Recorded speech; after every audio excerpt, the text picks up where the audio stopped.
estar juntos, rogamos a Jesus e à espiritualidade amiga que nos oriente nesta hora de partilha.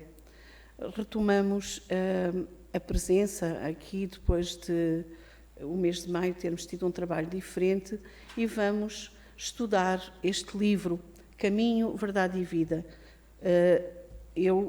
Me compete abordar o capítulo 1 a mim.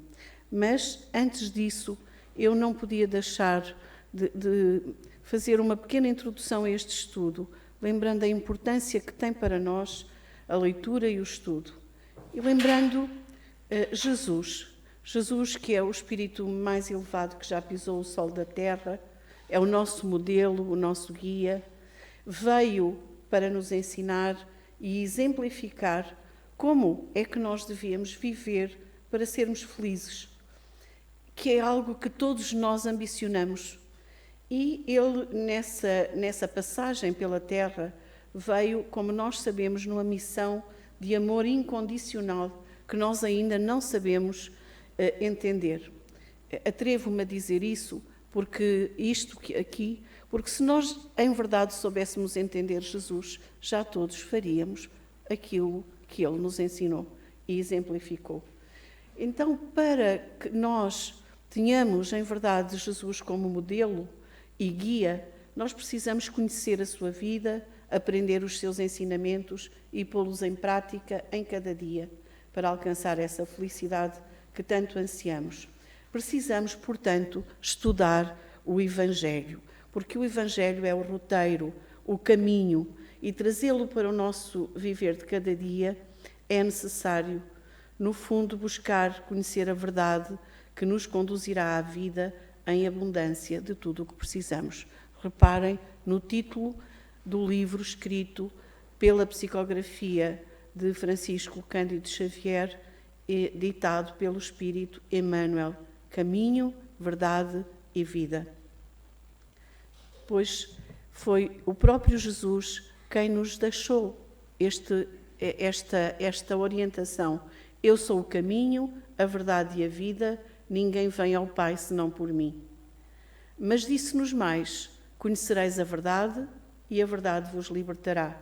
Ninguém conhecerá a verdade se não quiser conhecê-la, se não se esforçar por ir em busca dela. Diz-nos ainda que o céu e a terra passarão, mas as suas palavras não hão de passar. E que tudo aquilo que nos veio ensinar não é dele, mas daquele que o enviou. A minha doutrina não é minha, e sim daquele que me enviou. Terminando em João, porque eu não tenho falado de mim mesmo, mas o Pai que me enviou, ele me deu mandamento sobre o que hei de dizer e sobre o que hei de falar. E sei que o seu mandamento é a vida eterna. Portanto, o que eu falo como o Pai me tem dito. E estas coisas que nós temos que ter bem presentes em nós, tiveram-nas Emmanuel e Francisco Cândido Xavier, que foram responsáveis por uma monumental obra com grande valor para os nossos dias, particularmente no que se refere ao estudo e à interpretação da mensagem de Jesus. Emmanuel vai fazer um trabalho de comentário, de análise dos versículos do Evangelho em 138 livros e 441 artigos, através das mãos amorosas de Chico Xavier e da sua psicografia, da sua mediunidade.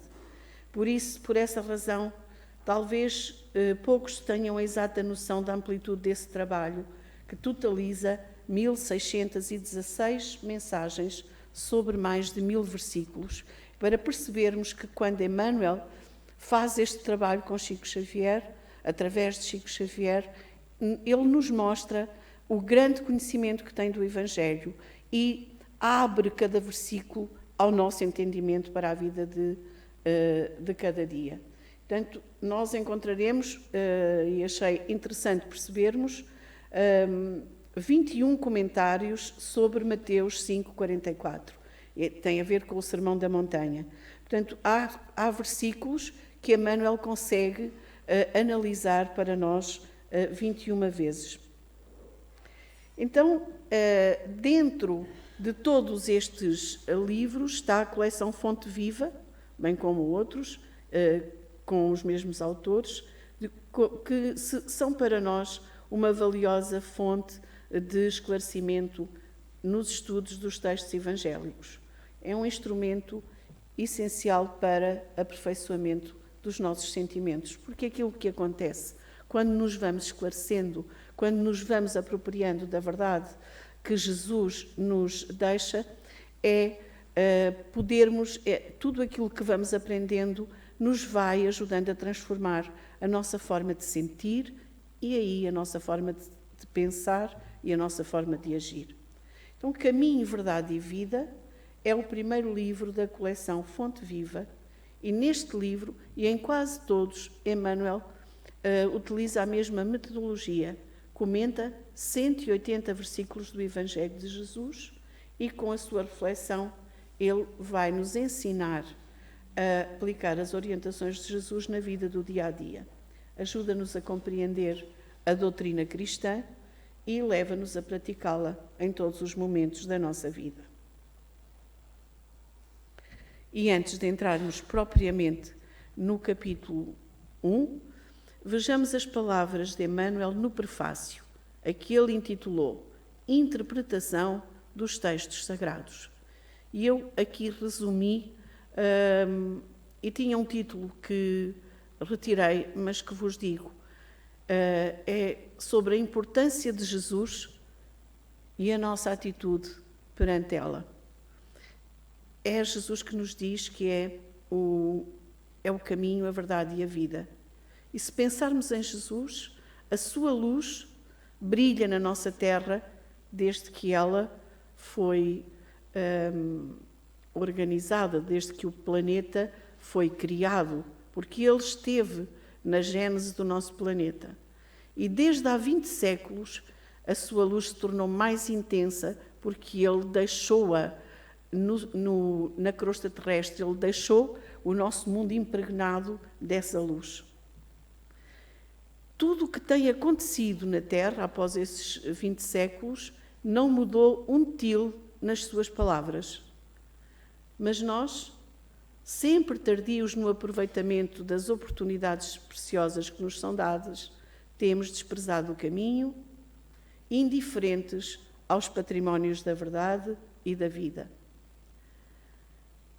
O Evangelho, que é o roteiro imprescindível, reparem, são palavras de Emmanuel, não são minhas, é um roteiro imprescindível para a legislação e para a administração da terra, do mundo terra, para o serviço e para a obediência nossa. Porque Jesus não distingue o templo da oficina, não distingue o sítio onde nós até agora oramos a Deus de qualquer rincão de terra, porque toda a nossa terra é um planeta sagrado, é um planeta onde nós vivemos. Então toda a terra é o seu altar de oração e o seu campo de trabalho ao mesmo tempo. E muitas vezes nós, por louvá-lo nas igrejas e desprezá-lo nas ruas, é que temos naufragado 1000 vezes por nossa própria culpa. E lembro-me de mim, criança, a ter esta noção. A igreja é a casa de Deus, o resto é a casa dos homens. Hoje já cresci, e com certeza todos nós um bocadinho mais, para percebermos que todo o espaço é de Deus. Tudo é de Deus. Nós somos filhos de Deus. Então todos os lugares podem e devem ser consagrados ao serviço divino. Portanto, é do nosso próprio interesse levantar o padrão da nossa vontade, mexermos na nossa vontade, estabelecer disciplina uma disciplina para o uso pessoal e reeducar-nos a nós mesmos ao contato do Mestre Divino. O Cristo espera de nós que venhamos todos a converter-lhe o Evangelho de amor e sabedoria em companheiro da prece, em livro escolar no aprendizado de cada dia, em fonte inspiradora das nossas mais humildes ações no trabalho comum e em código de boas maneiras, no intercâmbio fraternal. Então, o labor do aprendiz fiel, que é qualquer um de nós que aqui está, porque com certeza todos aqui estamos com amor a Jesus, é o da adoração e do trabalho, de oração e do esforço próprio. E termina Emmanuel dizendo que os textos sagrados são dádivas do Pai a todos os seus filhos. E o que Emmanuel faz é pegar em cada versículo como se ele fosse uma pérola e como se todo o Evangelho fosse um colar de pérolas, em que cada pérola no colar tem um determinado valor, cada versículo no Evangelho, ele tem uma determinada importância para a vida de cada um de nós, que somos espíritos imortais. E depois desta introdução, vejamos o que nos diz Emmanuel no texto a que ele intitulou O Tempo. Aquele que faz caso do dia, para o Senhor o faz. Está na carta de Paulo aos Romanos.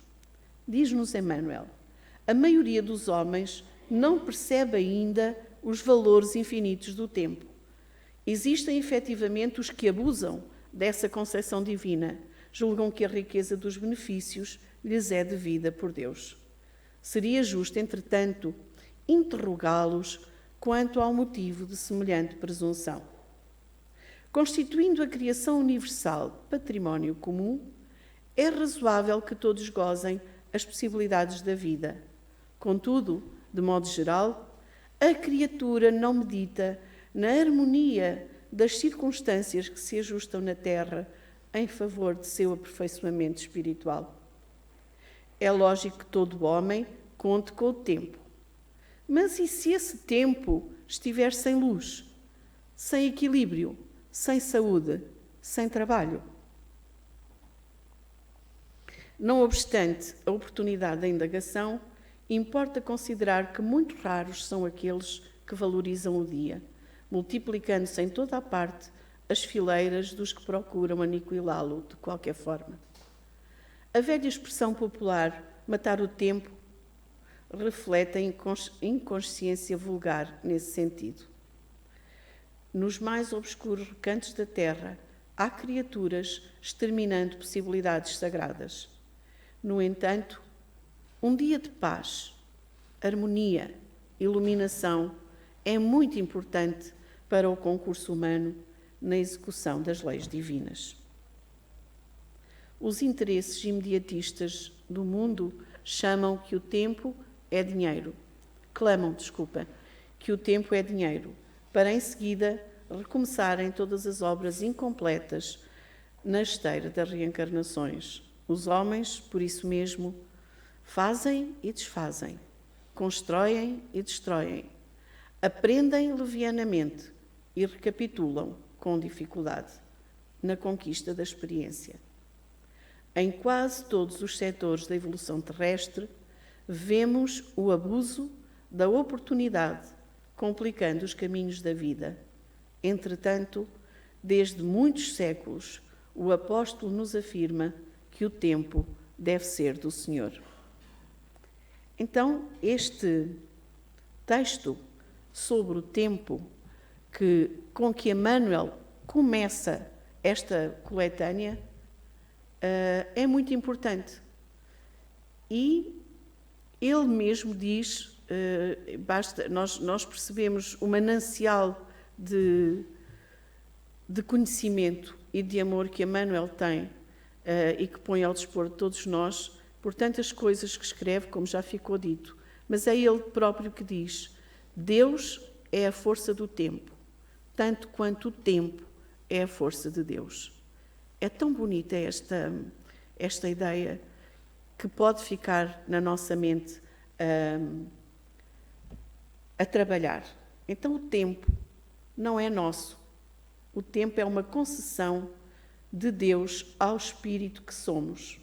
A realidade do espírito é a imortalidade, mas a reencarnação de cada um de nós tem um tempo finito, acaba. Deus dá-nos a vida na matéria, dá-nos um tempo para que nós possamos fazer aqui o nosso aperfeiçoamento espiritual, porque Deus cria a todos igualmente simples, igualmente ignorantes, e depois dá-nos todas as possibilidades para trabalharmos para o nosso aperfeiçoamento, para chegarmos à perfeição que devemos atingir. Então, toda a criação divina, que nós nem damos conta, pensamos que tudo nos é devido e não damos conta que tudo Deus nos dá. Está ao nosso serviço, está ao dispor de todos nós. Todas as circunstâncias se ajustam harmoniosamente na Terra para que cada espírito possa encarnar e gozar as possibilidades de viver e evoluir. Aqui encontramos uma família, encontramos um local, é aquele que Deus entende ser o mais apropriado, encontramos amigos, encontramos a escola, toda uma sociedade que nos ajuda a crescer e pensamos, aliás, não pensamos ainda, de onde nos vêm todas estas circunstâncias harmoniosamente orquestradas para que nós nos possamos desenvolver. Nós não damos conta que tudo nos é proporcionado e acabamos por abusar de tudo o que nos é dado. E mais, ainda achamos que nos era devido ainda mais. Orgulho nosso e grande ignorância. Nós temos um tempo contado para vivermos no tempo. E esse tempo que Deus nos dá aqui, ele serve para nos esclarecermos e para conhecermos a verdade, para nos ajudarmos uns aos outros, para ajudarmos e agirmos na comunidade a que pertencemos, para fazermos a parte que nos cabe na obra da criação, para corrigirmos e repararmos débitos passados, para nos aperfeiçoarmos progressivamente em sabedoria e moralidade, para chegarmos mais perto de Deus, para sermos felizes com a perfeição que atingirmos. Assim nos reza o Livro dos Espíritos nas questões 115 e 132. E para isso nós temos que fazer caso dos dias, temos que dar valor ao tempo que Deus nos dá, usá-lo bem enquanto dura, para que o tempo seja de Deus. Então são raros os que valorizamos bem o dia, os que utilizamos bem o tempo. Quase sempre abusamos do que nos é dado e complicamos a vida, tal como diz Emmanuel, porque como não fazemos, na nossa ignorância, aprendemos levianamente, não fazemos bem, depois temos que voltar a fazer, voltar a reencarnar, voltar a aprender. Alerta Emmanuel, e se esse tempo estiver sem luz, sem equilíbrio, sem saúde, sem trabalho? Alguns de nós utilizamos expressões como matar o tempo, isto é, não fazer nada, não é? Alimentar a ociosidade, ou cultivar a ociosidade. Correr atrás do tempo, porque ele foge-nos, porque nós não temos organização e disciplina no uso do tempo. Cultivamos a desordem, que nos conduz também à ansiedade. Dizemos também muitas vezes que tempo é dinheiro e não paramos nem para descansar. Abusamos das nossas forças e muitas vezes levamos os outros também a abusar das suas forças. Na ânsia de quê? Na ânsia de ganhos materiais, de cultivar tantas vezes a ganância e o poder. Mas são estas palavras de Jesus: não ajunteis tesouro na terra, onde a traça e a ferrugem tudo consomem, e onde os ladrões minam e roubam. Ajuntai tesouros no céu, onde nem a traça nem a ferrugem consomem, e onde os ladrões não minam nem roubem. E o que isto significa? Que se o tempo que temos de reencarnação é finito, os valores que ele tem são infinitos. E se aquilo que fazemos ao tempo e com o tempo vai repercutir pelo tempo fora, trazendo juros e dividendos crescentes, se nós escolhermos usar bem o nosso tempo, então os valores que se vão gerar desse uso vão ser positivos, vão ser luminosos. E nenhum de nós tem como medir os valores infinitos do tempo. Este exemplo, pensemos nos frutos que a vida de Jesus gerou. Infinitos. E aquilo que é infinito para Jesus, à nossa medida pequenina também é infinito. Porque se em cada existência nós vamos mudando, o que fazemos com amor repercute em toda a eternidade. Semeando com amor no tempo, semeando com alegria, semeando com respeito, semeando com bondade, semeando com os valores morais do nosso espírito, nós colheremos infinitamente na eternidade. Não sabemos. Jesus nos dizia que colheríamos pelo cêntuplo tudo aquilo que fizéssemos. Então, o tempo é nosso aliado. Apenas, no entanto, aprimora e enriquece os valores duradouros. O orgulho e a ignorância que nos fazem ter apego excessivo aos valores materiais, em detrimento dos valores eternos que o tempo não pode consumir, irão pesar-nos na consciência. E quantas vezes nós percebemos o tempo que perdemos? Tanto tempo perdido. Tanto que nós possamos pensar no tempo que nos é dado, perante esta grande bênção que é viver na Terra e o grande presente do tempo que Deus nos dá, nós esforcemo-nos por fazer caso do dia, dar valor ao tempo, usando para o bem de nós mesmos, dos outros e da comunidade em que vivemos. Pois assim estaremos fazendo para o Senhor, cumprindo a sua vontade. Usar bem o tempo sempre, em qualquer etapa da vida, não é só quando sou adulta, é ajudar também aqueles que são mais pequeninos a pensarem no valor do tempo e a usarem-no o melhor possível. Reparem numa coisa, em verdade, quando nós estamos a usar o tempo para o nosso próprio bem, estamos a fazer a vontade de Deus, pensamos nós, e estamos a trabalhar para a nossa evolução, o nosso aperfeiçoamento, que é essa a vontade de Deus. Façamos então, como também disse São Paulo aos Gálatas, então, enquanto temos tempo, façamos o bem a todos. E possamos ir meditar sobre os ensinamentos. Foi este versículo, mas possamos meditar nos ensinamentos de cada versículo do Evangelho, sobre o valor de cada uma destas pérolas, deste colar riquíssimo que é a Boa Nova, e possamos trazer para a nossa vida o roteiro que Jesus nos deixou. Que o Mestre Jesus nos continue amparando e guiando.